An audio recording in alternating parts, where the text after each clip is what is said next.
Hey baddies, welcome to my channel, or welcome if you're new. Let me not be rude. In today's video, I'm going to be showing you guys how I safely soak off my acrylic nails at home without damaging my natural nails. This is the method I personally use, and it makes removal so much easier and cleaner. So grab your acetone and let's get into it.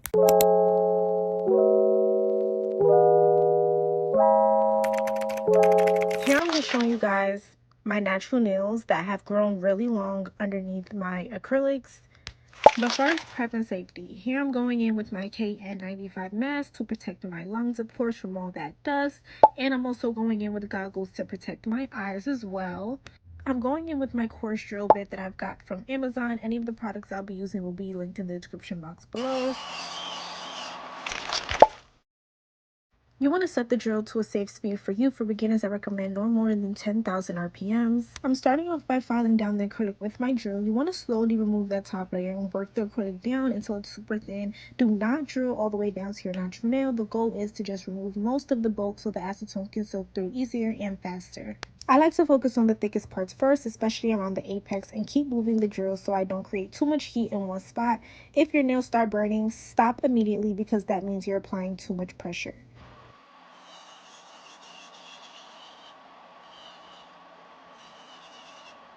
And of course, you want to just repeat that process for each one of your nails.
Right here, y'all can see me mess up a little in this video. I accidentally stayed in one spot too long and got a heat flash on my nail. And trust me, it burns. Like, your whole finger starts pulsing for a second. But mistakes happen, especially when doing soak-offs on yourself. So if that happens to you, just immediately stop filing and let the nail cool down before continuing. And another thing I realized is sometimes the drill bit itself can make a huge difference with heat flashes too, because certain bits hold more friction and heat, especially if they're a lot older, dull, or too harsh for removal, which in this case it was. This was a very old drill bit that I've had for like years.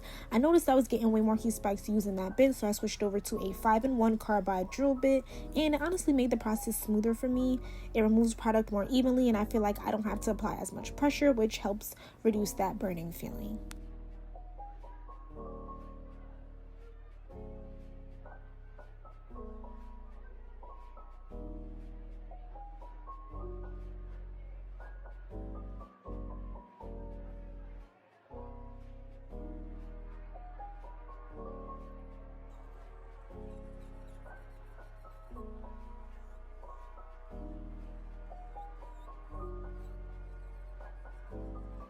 Here I'm going in with my dust brush to remove all that excess dust from my fingers. So after filing off most of the bulk, your nail should look thin and almost translucent in certain areas. Like, you should still see a very thin layer of acrylic left, but it shouldn't still be super thick and bulky. Here's the side profile of the nails, which gives me an accurate depiction on whether or not I need to go back in with that drill. In this case, I did not, thankfully.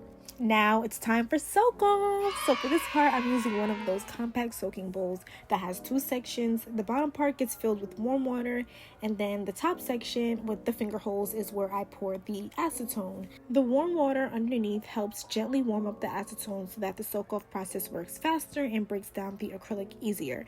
But you do not want the water super hot, just warm enough to create heat.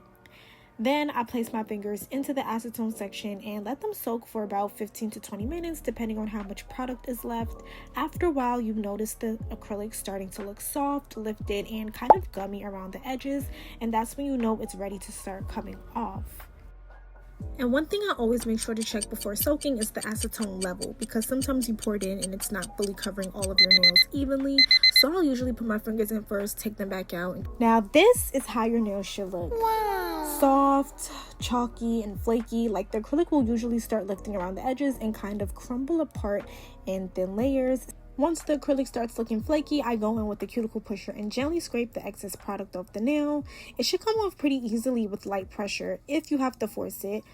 That usually means it needs more soaking time, so be careful of that. I like to work slowly and remove the loosened layers little by little instead of trying to scrape everything off aggressively at once, because that's how people accidentally damage their natural nails.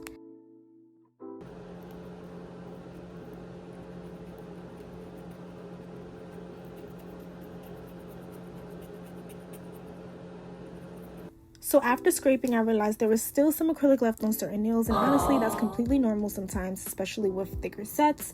The first 15-minute soak usually removes most of the product, but not always everything. So I'm going in for a second round of soaking, but this time I like to add a little cuticle oil into the acetone. It helps make the acetone feel a little less harsh and drying on my nails and skin, because straight acetone can be very stripping after a while.